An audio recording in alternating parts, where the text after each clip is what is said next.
Hello साथियों, welcome to planet 4। आप सभी को प्लेनेट 4 विक्रम का नमस्कार। कट्टरपंथी तालिबान सरकार अब वैश्विक राजनीति में सबसे बड़ा दांव खेलने जा रही है।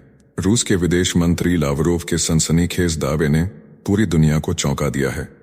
उन्होंने कहा है कि अमेरिका और उसके पश्चिमी सहयोगी अफगानिस्तान को नाटो का सदस्य बनाने की साजिश में जुटे हैं। अगर ऐसा हुआ तो रूस इसे बर्दाश्त नहीं करेगा। वहीं पाकिस्तान की नींदें भी उड़ गई हैं, क्योंकि उसका पूरा पश्चिमी बॉर्डर अफगानिस्तान से सटा हुआ है, जिसकी लंबाई करीब 2600 किलोमीटर है। साल 2021 में जब तालिबान ने बंदूक की नोक पर लोकतांत्रिक सरकार को भगा दिया था, तब से किसी भी देश ने उसे आधिकारिक मान्यता नहीं दी है। लेकिन अब पाकिस्तान ने तालिबान सरकार के साथ पहला बड़ा कूटनीतिक कदम उठाते हुए काबुल में अपना दूतावास खोलने की घोषणा कर दी है। इसी बीच अफगानिस्तान का नाटो सदस्य बनने का दावा सामने आना पाकिस्तान के लिए भूचाल से कम नहीं है। नाटो के संविधान के अनुसार अगर उसके किसी सदस्य देश पर हमला होता है तो वह पूरे संगठन पर हमला माना जाता है। इसका सीधा मतलब है कि अगर अफगानिस्तान नाटो में शामिल हो जाता है तो पाकिस्तान उस पर हमला करने की सोच भी नहीं सकता। उल्टा अफगानिस्तान अगर पाकिस्तान को आंखें भी दिखाए तो पाकिस्तान के पास चुप रहने के अलावा कोई रास्ता नहीं बचेगा। फिलहाल पाकिस्तान अफगानिस्तान से प्रायोजित आतंकवाद को लेकर कड़ी नाराजगी जाहिर करता रहा है, लेकिन अफगानिस्तान खामोश रहता है। इसकी वजह है पाकिस्तान की न्यूक्लियर ताकत। लेकिन तालिबान अगर नाटो के साये में आ गया तो पाकिस्तान पूरी तरह बैकफुट पर चला जाएगा। खास बात यह है कि हाल के महीनों में तालिबान और पाकिस्तान के रिश्तों में जबरदस्त गिरावट आई है। लेकिन चौंकाने वाली बात यह है कि अफगानिस्तान के कट्टर इस्लामी शासकों को पहली बार किसी बड़ी वैश्विक ताकत ने आधिकारिक मान्यता दी है। रूस ने तालिबान के राजदूत को मास्को में स्वीकार कर लिया है। यह वही रूस है जिसने 2 दशक तक तालिबान को आतंकी संगठन की सूची में रखा था। लेकिन अब तालिबान को दूतावास खोलने और अपने प्रतिनिधि तैनात करने की इजाजत मिल चुकी है। रूस ने अप्रैल में तालिबान पर लगाए गए प्रतिबंधों को निलंबित कर दिया था और अब अफगान विदेश मंत्रालय ने ऐलान कर दिया है कि उनका राजदूत अब मॉस्को की गलियों में तैनात होगा। रूस और तालिबान दोनों पश्चिमी देशों के प्रतिबंधों से जूझ रहे हैं और शायद यही कारण है कि अब दोनों देशों के रिश्ते दिन ब दिन मजबूत हो रहे हैं। तालिबान के विदेश मंत्री आमिर खान मुत्ताकी ने बयान दिया है कि यह नया दौर दोनों देशों को एक दूसरे के और करीब लाएगा और हर क्षेत्र में सहयोग को बढ़ाएगा। लेकिन असली सरप्राइज यहां नहीं है। अब तालिबान भारत की ओर उम्मीद से देख रहा है। तालिबान चाहता है कि मोदी सरकार भी उसके राजनयिक को नई दिल्ली में तैनात करने की मंजूरी दे। चीन पहले ही साल 2023 में तालिबान को राजनयिक मान्यता दे चुका है। पाकिस्तान भी इसी हफ्ते तालिबान के प्रतिनिधि को राजदूत का दर्जा देने जा रहा है। ऐसे में तालिबान को उम्मीद है कि भारत भी इस नई लहर में शामिल होगा। भारत और तालिबान के रिश्ते साल 2021 के बाद से धीरे धीरे बदलते नजर आए हैं। जब तालिबान ने काबुल पर कब्जा किया था तब भारत ने गहरी चिंता जताई थी, लेकिन अब भारतीय विदेश मंत्री एस जयशंकर और तालिबान के विदेश मंत्री आमिर खान मुत्ताकी के बीच सीधे संपर्क हो चुके हैं। दुबई में भारतीय विदेश सचिव विक्रम मिस्री की मुलाकात मुत्ताकी से हो चुकी है। इस वक्त अफगानिस्तान को दुनिया की मान्यता की सख्त जरूरत है। तालिबान सरकार अंतर्राष्ट्रीय मंचों पर पैठ बनाने की जद्दोजहद कर रही है। भारत का रुख निर्णायक साबित हो सकता है और यही कारण है कि तालिबान अब मोदी सरकार की ओर टकटकी लगाए बैठा है। सवाल यह नहीं कि भारत मान्यता देगा या नहीं, सवाल अब यह है कि भारत इस भूचाल में कब और कैसे अपनी चाल चलेगा। देखिए, इस वक्त तस्वीर बिल्कुल साफ है। रूस और चीन एक खेमे में खुलकर एकजुट हो चुके हैं और अब उनका मकसद है कि ज्यादा से ज्यादा देश उनके पाले में आ जाएं।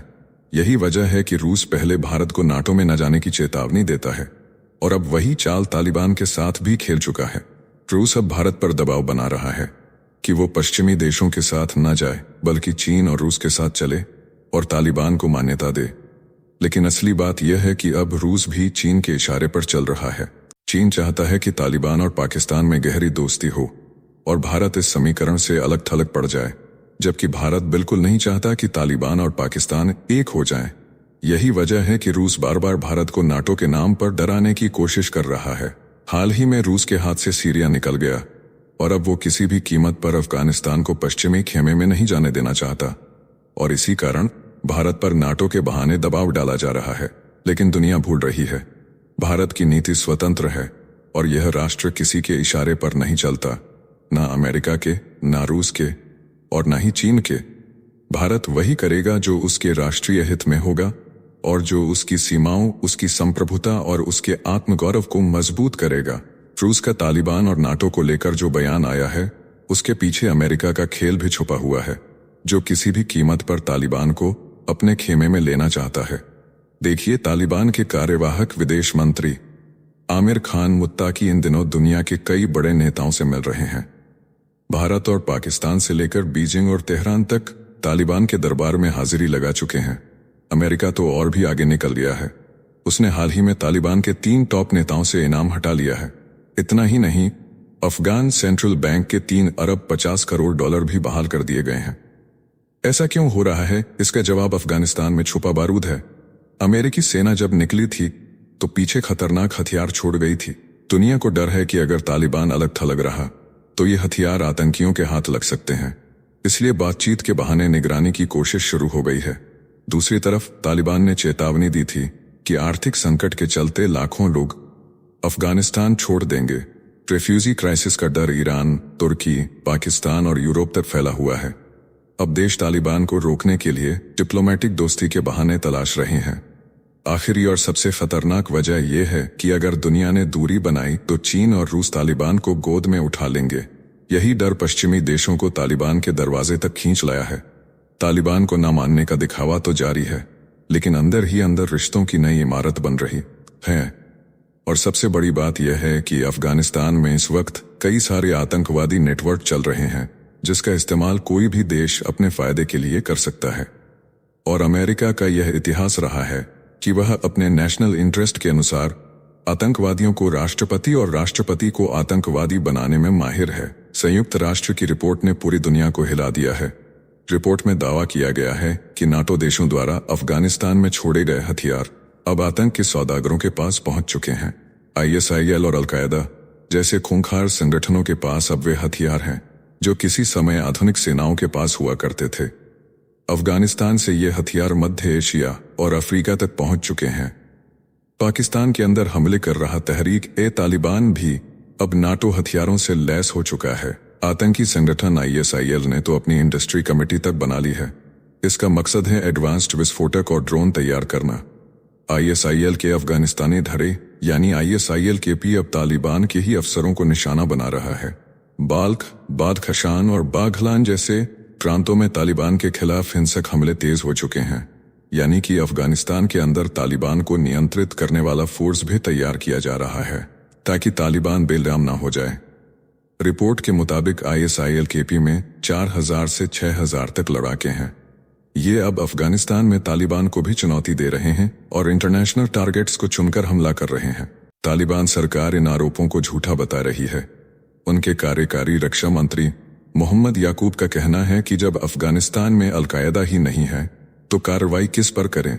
लेकिन UN की रिपोर्ट कहती है कि अफगानिस्तान में अब भी 30 से 60 अल-कायदा लीडर और 400 से 2000 के बीच लड़ाके मौजूद हैं।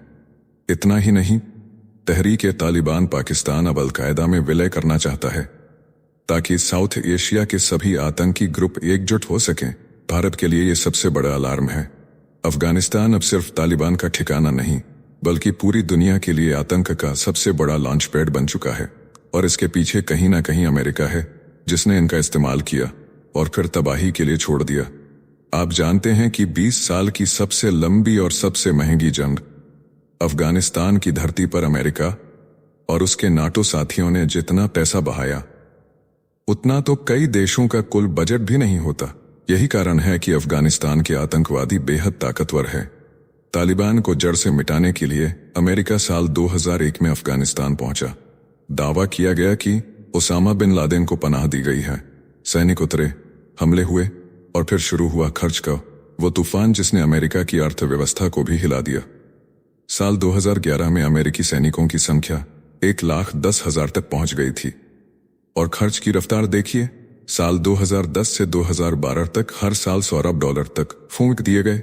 बाद में ये पैसा तालिबान पर बम गिराने में नहीं बल्कि तालिबान से लड़ने वाले अफगान सेना को ट्रेनिंग देने में झोंका गया। फिर साल 2018 तक खर्च घटकर $45 अरब हो गया। कुल मिलाकर 2001 से 2019 तक अमेरिका ने अफगानिस्तान में $822 अरब बहा दिए। और अगर पाकिस्तान में हुए ऑपरेशन को भी जोड़ लें तो खर्च पहुंचता है 978 अरब डॉलर। इनमें से 143 अरब डॉलर तो अफगानिस्तान के पुनर्निर्माण में ही उड़ गए, जिसमें सबसे ज्यादा पैसा अफगान सेना और पुलिस पर खर्च हुआ। लेकिन इतना सब करने के बावजूद अंत में तालिबान की जीत हो गई। हालांकि ओसामा बिन लादेन मारा गया, लेकिन वह मिला कहां? पाकिस्तान में, जबकि पैसा बहाया गया था अफगानिस्तान में। आप सोच सकते हैं कि अमेरिका पर एक आतंकी हमला उसके कितने डॉलर उड़ाले गया, और यही आतंकी हमला भारत कई वर्षों से झेल रहा है। उधर ब्रिटेन ने भी इस युद्ध में झोंक दिए 30 अरब डॉलर और जर्मनी ने 19 अरब डॉलर, लेकिन सबसे भारी कीमत इंसानी जानों की चुकानी पड़ी। 2300 अमेरिकी सैनिक मारे गए, 20,000 घायल हुए। अफगान सेना के 45,000 जवान सिर्फ 5 साल में मारे गए। ब्राउन यूनिवर्सिटी की रिसर्च कहती है 2001 के बाद अफगान सेना और पुलिस के 64,000 जवान मारे गए। इतना पैसा, इतना खून, लेकिन सत्ता में आज भी तालिबान। यही है अफगानिस्तान की सबसे खौफनाक हकीकत, जिसके कारण बड़ी बड़ी महाशक्तियां भी इससे डरती हैं और इससे हाथ मिलाना चाह रही हैं। लेकिन तालिबान इस वक्त सबसे बड़ा खतरा चीन के दोस्त पाकिस्तान के लिए बना हुआ है, क्योंकि उससे जुड़े संगठनों ने पाकिस्तान में हमले करने वाले गुटों के साथ हाथ मिला लिया है। दरअसल पाकिस्तान की धरती अब खुद के ही लोगों से कांप रही है। बलूच लिबरेशन आर्मी ने वो कर डाला है जो कभी तालिबान ने अफगानिस्तान में किया था। सुराब शहर पर कब्जा हो चुका है, बैंकों पर झंडा फहरा दिया गया है, सरकारी दफ्तरों पर ताला लग चुका है और पाकिस्तानी फौज अपने ही मुल्क में दुश्मन से हारती दिख रही है। बलूचिस्तान अब सिर्फ विद्रोह की आवाज नहीं है, यह अब अलग मुल्क बनने की घोषणा कर चुका है। पूरी दुनिया से मान्यता की मांग की जा रही है और इस बार भारत से लेकर यूरोप और अमेरिका तक इस नई आजादी की गूंज सुनाई दे रही है। पाकिस्तान के लिए ये सिर्फ एक सियासी संकट नहीं, ये देश के टूटने की शुरुआत है। और यह चीन के लिए भी एक बहुत बड़ी मुसीबत है, जहां उसके अरबों डॉलर फंसे हुए हैं। पिछले कुछ दिनों से बलोच आर्मी का आतंक पाकिस्तान के लिए नासूर बन चुका है। सुराब पर कब्जा इसका ताजा उदाहरण है। पाकिस्तानी सेना पर रोज हमले हो रहे हैं। हजारों नागरिक सड़कों पर पाकिस्तान से अलग होने की मांग के साथ उतर चुके हैं। यह वही स्थिति है जो अफगानिस्तान में 2021 में बनी थी, जब तालिबान ने 10 दिनों में पूरी सत्ता को हथिया लिया था। लेकिन फर्क इतना है कि तालिबान का मकसद पूरे अफगानिस्तान पर कब्जा था, जबकि बलोच आर्मी का उद्देश्य सिर्फ बलूचिस्तान को पाकिस्तान से अलग करना है। पाकिस्तान की सेना तालिबान से कहीं ज्यादा शक्तिशाली और सुसज्जित है, लेकिन बलोच आर्मी को बलूचिस्तान की जनता का पूरा समर्थन हासिल है। हथियार भले ही कम हों, लेकिन इरादे आग की तरह धक रहे हैं। शरीफ सरकार के लिए यह समय सबसे मुश्किल है। सिविल वॉर की आशंका बढ़ती जा रही है और अगर दुनिया ने इस चेतावनी को नजरअंदाज किया तो बहुत जल्द पाकिस्तान के नक्शे पर एक और लकीर खींच सकती है। बलूचिस्तान अब सिर्फ मांगे नहीं कर रहा, अब वो अपना हक छीनने के लिए हथियारबंद होकर मैदान में उतर चुका है। इतना हार ही नहीं, उधर डूरंट लाइन पर बारूद की बारिश शुरू हो चुकी है। तालिबान और पाकिस्तानी सेना के बीच 3 फरवरी से शुरू हुई भिड़ंत अब विस्फोटों में तब्दील हो चुकी है। तालिबान ने पाकिस्तान की चेक पोस्ट पर मोर्टार दाग दिए और चेक पोस्ट ध्वस्त हो गई। जवाब में पाकिस्तान ने सीमा पर फ्रंटियर कोर तैनात कर दिए और टैंक उतार दिए। डर का माहौल इतना गहरा गया है कि पाकिस्तान सरकार ने चगई जिले के 2.5 लाख से ज्यादा लोगों को तत्काल घर खाली करने का आदेश दे दिया है। स्कूल, कॉलेज बंद हैं और अस्पताल हाई अलर्ट पर हैं। लोग बम शेल्टर ढूंढ रहे हैं। वहीं तालिबान ने भी अपनी 205वीं कोर को तैनात कर दिया है, जिसमें 50 आत्मघाती हमलावर शामिल हैं। तालिबान और पाकिस्तान की सेना के बीच यह झगड़ा तब भड़का जब तालिबान ने सीमा पर नई चौकी बनाने की कोशिश की। पाकिस्तान ने इसे समझौते का उल्लंघन माना और फायरिंग शुरू कर दी। जवाब में तालिबान ने हमले तेज कर दिए। पाक सेना 3 से ज्यादा चौकियों को छोड़कर पीछे हट गई। इस पूरे संघर्ष को बल दे रही है बलूच लिबरेशन आर्मी, जिसने तालिबान को समर्थन देने का ऐलान किया है। ऑपरेशन हीरोफ 2.0 के तहत बलूच लड़ाकों ने 61 से ज्यादा हमले करके पाकिस्तान की नींव हिला दी है। अब तालिबान और बलूच फोर्स साथ आ गए हैं। डूरंट लाइन पर यह हिंसा सिर्फ 2 देशों की लड़ाई नहीं, यह पूरे दक्षिण एशिया की स्थिरता के लिए खतरा है। ईरान, अफगानिस्तान और बलूचिस्तान से सटे इस इलाके में जंग का हर धमाका पाकिस्तान की हुकूमत के लिए एक नई साजिश बनता जा रहा है। अगर जल्द कोई समाधान नहीं निकला तो यह चिंगारी आग बनकर पूरे पाकिस्तान को लील सकती है। और यह सब देखते हुए चीन ने नया खेल शुरू किया हुआ है, लेकिन मामला कंट्रोल से बाहर जा रहा है। डूरंड लाइन पर जब बारूद बरस रहा था तब बीजिंग में साजिशें पक रही थीं। तालिबान और पाकिस्तान के बीच तनाव घटाने की जो कवायद शुरू हुई है उसकी पटकथा लिखी गई है चीन की राजधानी में। तालिबान को समझाया गया है कि अगर तुम्हें चीन से पैसा, प्रोजेक्ट और पहचान चाहिए तो पाकिस्तान के खिलाफ चल रहे गुटों पर लगाम कसनी होगी। चीन ने अब खुलकर मध्यस्थ की भूमिका निभाई है। अफगान तालिबान को सख्त संदेश दे दिया गया है कि अगर CPEC प्रोजेक्ट को किसी भी तरह का खतरा हुआ तो उसका नतीजा भारी पड़ेगा। चीन ने तालिबान पर आर्थिक और राजनयिक दबाव बनाकर उसे पाकिस्तान के करीब ला दिया है और ये सब तब हुआ है जब तालिबान में भारत की पकड़ तेजी से बढ़ रही है। बीजिंग में हुई बैठक में तीनों देशों के विदेश मंत्री आमने सामने बैठे। पाकिस्तान के इशाक डार और अफगानिस्तान के आमिर मुत्ताकी के साथ चीनी विदेश मंत्री वांग यी ने दोनों पक्षों को कड़ा निर्देश दिया। इसके बाद तालिबान कमांडर सईदुल्लाह सईद ने पाकिस्तान विरोधी समूहों को चेतावनी दी। यह बयान सिर्फ तालिबान का रुख नहीं बल्कि चीन के इशारे पर किया गया कूटनीतिक वार है। विश्लेषकों की माने तो तालिबान की यह चेतावनी तहरीक-ए-तालिबान पाकिस्तान और उसके जैसे गुटों के लिए खतरे की घंटी है। बीजिंग को डर है कि अगर अफगान सीमा अशांत रही तो उसका अरबों डॉलर का निवेश डूब सकता है। CPEC प्रोजेक्ट चीन की रणनीतिक धड़कन बन चुका है और अब वह अपनी पश्चिमी सीमाओं को हर हाल में शांत देखना चाहता है। भारत और तालिबान की बढ़ती नजदीकी से पाकिस्तान परेशान था, लेकिन चीन ने चाल चलकर तालिबान को फिर से इस्लामाबाद की तरफ मोड़ने की कोशिश की है। पाकिस्तान 2 मोर्चों पर युद्ध नहीं लड़ सकता, इसलिए चीन अब उसका कंधा और कमान दोनों संभाल रहा है। मसला सिर्फ शांति का नहीं, अरबों डॉलर और रणनीतिक दबदबे का है, जिसमें भारत को रोकना अब चीन की प्राथमिकता बन चुकी है। अब देखिए, जैसे ही चीन ने पाकिस्तान और तालिबान के बीच मेल कराने की कोशिश की, तुरंत बलूचिस्तान ने एक पूरे शहर पर कब्जा कर लिया और वहीं तालिबान ने ड्यूरंड लाइन पर पाकिस्तानी सैनिकों को पीछे हटने पर मजबूर कर दिया। ये सीधा संकेत है चीन की कूटनीति फेल हो रही है और मैदान में चिंगारी भड़क चुकी है।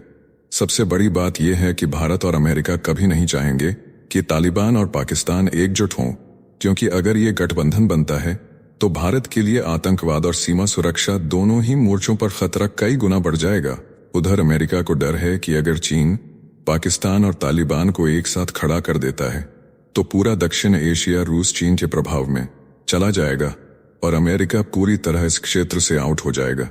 लेकिन इतिहास ने दिखा दिया, जैसे ही चीन ने यह मेल कराने की कोशिश की, बलूचिस्तान में विद्रोह भड़का, तालिबान ने पाकिस्तान को ठोका और चीन की सारी रणनीति धूल में मिल गई। अब सवाल यह नहीं कि चीन क्या चाहता है, सवाल यह है कि पाकिस्तान अंदर से कितना जर्जर हो चुका है। जहां ड्रैगन सपने बुनता है और जमीन पर बारूद फूटता है, जिस तरह हालात बन रहे हैं, आने वाले समय में चीन को न सिर्फ पाकिस्तान से अपने प्रोजेक्ट समेटने पड़ेंगे, बल्कि उसे यह भी समझ आ जाएगा कि दक्षिण एशिया उसकी चालों से नहीं, भारत और उसकी साझेदारियों से चलेगा। उधर तालिबान ने एक बार फिर दुनिया को चौंका दिया है। अफगानिस्तान में जहां लाखों महिलाओं की पढ़ाई पर ताला जड़ा है, वहीं तालिबान अब पाकिस्तान के कुख्यात मदरसे दारुल उलूम हक्कानिया से पढ़े 200 छात्रों को ग्रेजुएट और मास्टर डिग्री बांट रहा है। ये वही मदरसा है जिसे आतंक की फैक्ट्री कहा जाता रहा है, जो अफगानिस्तान में नहीं बल्कि पाकिस्तान में स्थित है।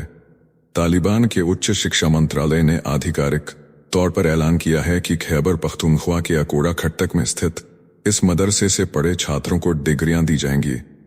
कुल 2231 छात्रों को डिग्रियां मिलेंगी, जिनमें 951 स्नातक और 1280 मास्टर डिग्रियां शामिल हैं। यही मदरसा तालिबान की विचारधारा का केंद्र है, जहां से अख्तर मंसूर, सिराजुद्दीन हक्कानी और अब्दुल हकीम हक्कानी जैसे नाम निकले हैं। अफगानिस्तान में अब शिक्षा आधुनिक नहीं तालिबानी हो चुकी है। लोगों में गुस्सा है कि देश की लड़कियां घरों में बंद हैं, लेकिन सीमा पार के मौलवियों को यूनिवर्सिटी की मान्यता दी जा रही है। तालिबान की शिक्षा नीति अब डिग्री नहीं, डर और दहशत का दस्तावेज बन चुकी है। इस वीडियो में फिलहाल इतना ही। जल्द मिलते हैं एक और नई अपडेट के साथ। जाने से पहले वीडियो को लाइक करके चैनल को सब्सक्राइब कर लें।